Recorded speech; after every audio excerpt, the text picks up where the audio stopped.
বাংলাদেশে যেটা বাড়ছে সেটা হচ্ছে জ্ঞানীর সংখ্যা। আর যেটা সবচাইতে কমছে সেটা হচ্ছে পাগলের সংখ্যা। তো আসলে কথা এই জন্য বলতে চাচ্ছি যে আসলে বর্তমান বাংলাদেশে এই আহ, শেখ মুজিবুর রহমানের যে বাড়িটি ভাঙাকে কেন্দ্র করে যে পরিমাণ এখানে গুজব ছড়াচ্ছে, তো তাতে করে আসলে বোঝা যায় যে বাংলাদেশে বিশ্লেষকের সংখ্যাটাই অতিরিক্ত বা এত পরিমাণে বেড়ে গেছে, যেটা আসলে কোনো বিষয়ের উপর বিশ্লেষণের অভাব থাকে না। আর সংখ্যা সবচাইতে কমছে হচ্ছে পাগলের সংখ্যা। অর্থাৎ যারা নাকি এইসব বিষয়ে সঠিক বিশ্লেষণ করে এই মানুষগুলোর সংখ্যা হচ্ছে খুবই কম, এবং এরা বর্তমানে হচ্ছে পাগলের সংখ্যায় গিয়ে দাঁড়াইছে। অর্থাৎ বাংলাদেশে অনেকটা ভোট সিস্টেমের মতো। বাংলাদেশে যে ভোট সিস্টেমটা হয় সেটা হচ্ছে হা এর মাধ্যমে সংসদে যেটা আর কি উত্থাপিত হয়, যে সংসদে যদি কোনো বিল সেটা ভুলও হয় কিংবা রঙও হয়, সেখানে যদি হা জয়যুক্ত হয় তাহলে কিন্তু সেটাই সেই ক্ষেত্রে প্রাধান্য পায়, এবং সেটাকে কিন্তু পরবর্তীতে নির্ধারিত করা হয় বা নির্দিষ্ট করা হয়।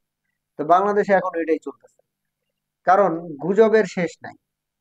বঙ্গবন্ধুর বাড়িটা নিয়ে যে পরিমাণ গুজব ছড়াইছে, এতে যদি কোনো ভোট বা কোনো যদি মানুষের মতামত নেওয়া হয়, সেই ক্ষেত্রে কিন্তু এই বেশিরভাগ মানুষ সেই ক্ষেত্রে এখানে গুজবের পক্ষে যাবে, আর বিপক্ষে যাবে খুব সংখ্যক মানুষ যারা নাকি সঠিক বিশ্লেষণটা এই ব্যাপারে জানে। আসলে গুজবের ক্ষেত্রে যেসব বিষয়গুলো সেখানে ছড়ানো হয়েছে সেটা হচ্ছে আন্ডারগ্রাউন্ড নাকি 3-4 তলা। এমন একটি ভিডিও কিন্তু প্রথমে আমি দেখছিলাম যে নিচে নাকি অনেক বেশি ফ্লোর, সেখানে নাকি 4 তলা পর্যন্ত সেখানে আন্ডারগ্রাউন্ড করা হয়েছে, এবং সেটা কিন্তু আয়না ঘর। এবং সেই কনস্ট্রাকশনের সর্বোপরি যেটা দেখা গেল যে সেখানে 4 তলা পর্যন্ত নাই। এটা কেউ প্রমাণ করতেই পারে নাই যে সেখানে 4 তলা বা 3 তলা পর্যন্ত আছে। সেটা সর্বোচ্চ বেসমেন্ট যেটাকে বলা হয় বা আন্ডারগ্রাউন্ড 2 তলা। এবং 2 তলার প্রথম তলায় সেখানে কোনো পানি নেই, দ্বিতীয় তলায় গিয়ে হচ্ছে পানি আছে। তো সেটাকে সবাই বলতেছিল যে মানুষ এখানে মাইরা টাইরা কুমির আছে নাকি, এটা সেটা কুমির রাখছে মানুষ মাইরা এখানে খাওয়ানো হইতো। এমন অনেক কিছু গুজব সেখানে কিন্তু বলা হয়েছে। শেষ পর্যন্ত যেই সবচেয়ে বেশি আলোচিত গুজব ছড়ানো হয়েছে সেটা হচ্ছে চার কোনা একটা বক্সের মতো ছোট একটা গর্ত, যেটার মধ্যে গলা পর্যন্ত পানি আছে। তো বলা হচ্ছিল সেখানে নাকি অনেক বিশাল গভীর, মানে সেখানে ইট দিয়ে রশি দিয়ে বেঁধে তারপরে সেখানে ডুবানো হয়েছে, যে বলা হচ্ছিল সেখানে অনেক গভীর এবং অনেক পরিমাণে লাশ কঙ্কাল সেখানে আছে। তো 3-4 দিন ধরেই কিন্তু এই গুজবটা প্রচুর পরিমাণে সামাজিক যোগাযোগ মাধ্যমে ছড়াচ্ছিল। তো শেষ পর্যন্ত সর্বোপরি ফায়ার সার্ভিসের কর্মীরা গিয়ে সেখান থেকে পানি সেচ দিয়ে শেষ পর্যন্ত দেখলো যে সেখানে আসলে কিছুই নাই। হাড়গোড় যেগুলো পাওয়া গেছে অল্প সংখ্যক। আর এমনও ভিডিও দেখছি যে আসলে জামা কাপড় দেখছে সেখানে প্যান্ট পরে আছে বা জুতা পরে আছে, মানুষ বলতেছে কোন মায়ের সন্তান সেখানে মেরে ফেলে দেওয়া হয়েছে, এরকম কিছু গুজব। তো মানুষের মনে ন্যূনতম একটু কমন সেন্সটা থাকা উচিত, যে এত বড় একটা রাজনৈতিক দল শেখ হাসিনা কিংবা সাবেক প্রধানমন্ত্রী শেখ হাসিনা, এরা এত বোকা হয়ে যায় না এই যে মানুষ মাইরা এই কনস্ট্রাকশন বিল্ডিং এর আন্ডারগ্রাউন্ডে রেখে দিবে। হেফাজতে ইসলামের সময় তারা যেটা করছে, মানুষগুলোর মেরে, যেটা বলা হচ্ছে যে ব্লেন্ডার করা হয়েছে, মানে ইট ভাঙে যেই মেশিন আছে সেগুলো দিয়ে ব্লেন্ডার করে ময়লার ভাগাড়ে ফালাই দেওয়া হয়েছে, যেটার কোনো চিহ্নই পাওয়া যায় না। তো গভর্নমেন্ট এত বলদ হয়ে যায় নাই যে আসলে মানুষ মেরা সেই আন্ডারগ্রাউন্ডে রাখবে। তো এবার আসি হচ্ছে মূল কথায়। মূলত সেই বিল্ডিংটা ছিল কনস্ট্রাকশন, মানে নতুন নির্মাণ করা হচ্ছিল বা নির্মাণাধীন ছিল, সেটা পুরোপুরি ভাবে কিন্তু কমপ্লিট না। তো নির্মাণাধীন ভবনে সাধারণত কিন্তু পানি টানি এগুলো লাগে। আর প্রথম কথা হচ্ছে সেটা মাত্র বানানো হচ্ছিল, এখন পর্যন্ত কমপ্লিট হয় নাই। দ্বিতীয় প্রশ্নে আসি, মানুষের মধ্যে যেটা গুজব ছড়ানো হচ্ছে যে আন্ডারগ্রাউন্ডে পানি কেন, সেখানে কি কুমির চাষ করা হইতো? আসলে বেসিক্যালি এরকম না। কনস্ট্রাকশনের কাজটা কিন্তু প্রায় 6-7 মাস ধরেই বন্ধ আছে, কারণ সরকার পতনের পরে এই কনস্ট্রাকশনের কাজ কিন্তু আর চলে নাই। সেই ক্ষেত্রে এই 6 মাসের মধ্যে বৃষ্টি হয়েছে কিন্তু অনেকবার। তো এই বৃষ্টির পানিগুলোই কিন্তু শেষ পর্যন্ত গিয়ে আন্ডারগ্রাউন্ডে জমা হয়েছে। তো সেখানে পানি জমা হইতে হইতে একটা মোটামুটি হাঁটু পরিমাণ সেখানে পানি জমা হয়ে যায়।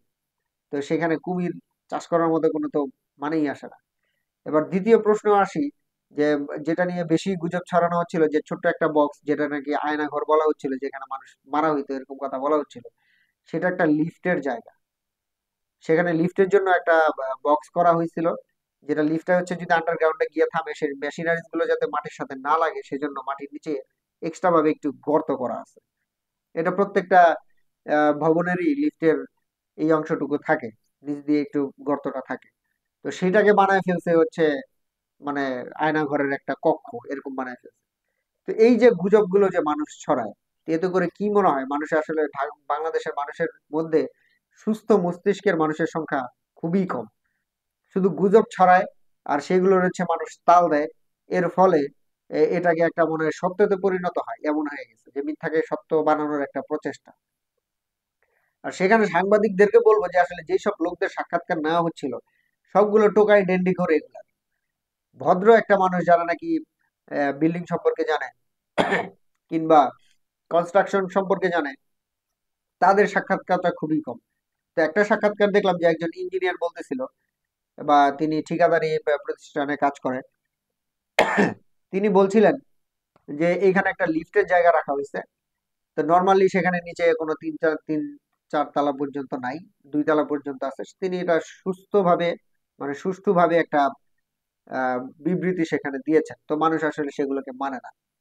তো সর্বোপরি বলা যায় যে আসলে সেই বঙ্গবন্ধুর বাড়িটি এই এতদিন সেটা জাদু ঘর হিসেবে ছিল, এখন সেটি সার্কাসের মানে আসর হিসাবে সেখানে পরিণত হয়েছে। প্রত্যেকটা টোকাই মানুষ সেখানে যাচ্ছে রড টট কাইটা নিয়ে আহ, বাজারে বিক্রি করতেছে আর বলতেছে যে এগুলো আজকে আমাদের ঈদের দিন, আমরা এই রড বা লোহা টোহা বিক্রি করে হচ্ছে গরুর মাংস খাবো। তো বাংলাদেশের মানুষের মস্তিষ্কের সংখ্যা কিংবা পাগলের সংখ্যা আসলে বাড়লো না কমলো, এটাই আমার বুঝে আসে না। তো সর্বোপরি বলতে হয় যে বাংলাদেশে আসলে পাগলের সংখ্যাটাই কমছে। অর্থাৎ যারা সুস্থ মস্তিষ্কের মানুষ, যেটা সঠিক বর্ণনা দিতে জানে, তাদের সংখ্যা কম, কিন্তু তারা এখন পাগল। আর যারা বেশি সাপোর্ট দিচ্ছে এই গুজবগুলোকে, তারাই হচ্ছে এখন বাংলাদেশের মধ্যে সবচাইতে জ্ঞানীগুণী ব্যক্তি। তো আসলে এই গুজবের ক্ষেত্রে বলার কিচ্ছু নাই। আসলে কি বলবো আর, এই কয়েকদিন ধরে যে এই বাড়িটারে নিয়ে যত হুলস্থুল কাণ্ড হচ্ছে, সেটা আসলে বলার বাইরে। আর প্রশাসনও এই ব্যাপারে কোনো হস্তক্ষেপ করতেছে না। প্রশাসনও একদম পুরোপুরি ভাবেই নীরবতা পালন করতেছে। এটা একটা দেশের তো কাম্য হইতে পারে না, বা একটা একটা দেশের আইন শৃঙ্খলা পরিস্থিতির অবস্থা এমন হইতে পারে না। সেটাকে এতদিন সংরক্ষিত হিসাবে রাখা হইতো। আমার মতে সেটাকে কোনোভাবে একটু সংরক্ষিত করে রাখলেই সবচাইতে বেটার হইতো, তাহলে মানুষের মধ্যে এই গুজবগুলো কিন্তু ছড়াতো না।